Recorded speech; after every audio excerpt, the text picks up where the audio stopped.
Since this lesson is over higher degree polynomials, let's go over what a polynomial function is.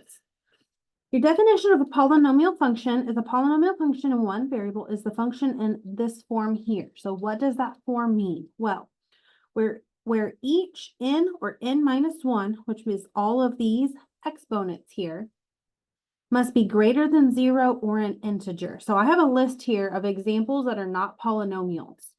This first one is not a polynomial because this one right here has an exponent that is not greater than 0. We have a negative right here. It also must be an integer, which means it must be a whole number. And so this right here having a fraction as its exponent makes that not an integer as well. It goes on to say that a sub n and a sub n minus 1 all the way to a sub 1 are called coefficients. So those are the numbers in front of my x term. So if this is one of my polynomials, my coefficients would be -6, 4, -1, 17, and -5. So notice it's okay to have a negative as a coefficient, just not as an exponent. And then this one here would have coefficients of 1/4, -1, and 12. So notice I have a coefficient that's a fraction. That's okay. It just can't be that exponent. And then where a sub 0 is your constant, which is this back number with no variable. So here's my constant 1. This one has no constant on it. Now the degree of the polynomial tells me two different things. The degree of your polynomial is the degree of the polynomial is the highest power of n. So for example, my degree here would be 5. And my degree here would be 8. Now, what does that degree tell me? Again, it tells me two things. It first tells me the maximum number of zeros, which is another term for x-intercepts. So this one has at most 5 x-intercepts or even 5 solutions. And this one here has at most 8 x-intercepts or solutions. And then if you take that number and you subtract 1 from it, that will tell you the maximum number of turning points.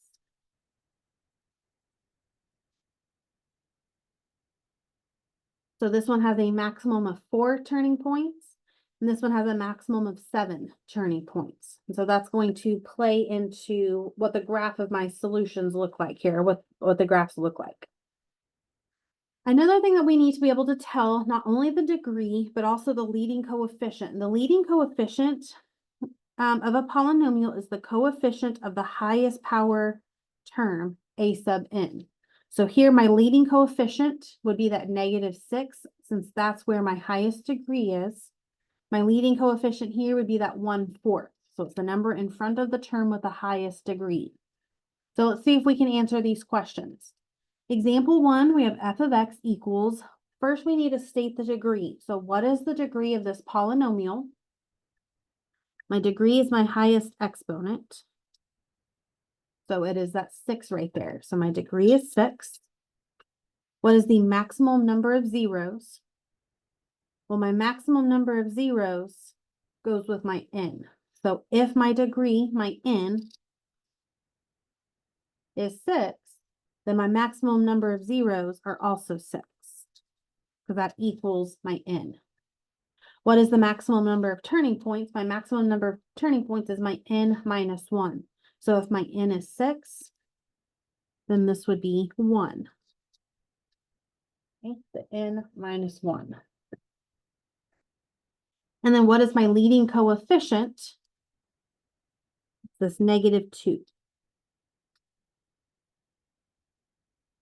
Oops, I'm supposed to put LC, but my leading coefficient is -2. So as we go through this, this section, we need to be able to identify the degree, which is my n.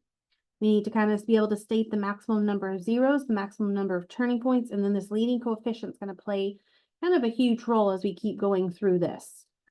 Now, I want to kind of back up because I did forget to mention something as I was going through this. If I go back up here to my basic definition here, I do want to make note how you always write your polynomial. So when we are specifically in one variable, notice that this is n sub or n minus 1, and it keeps going till you go x and constant.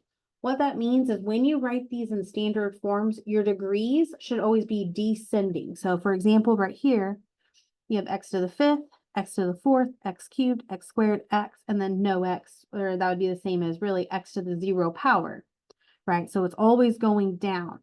And so more times than not, that leading degree and that leading coefficient is this first term because it should be descending, meaning the highest one first.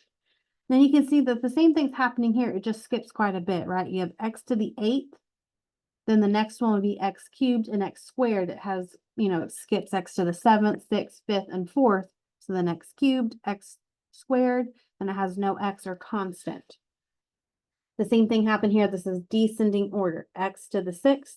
The next lowest one is x cubed. The next lowest one is x, and then no x. So do pay attention to that. Those exponents should always be descending order, starting with the biggest one, going down to the lowest one.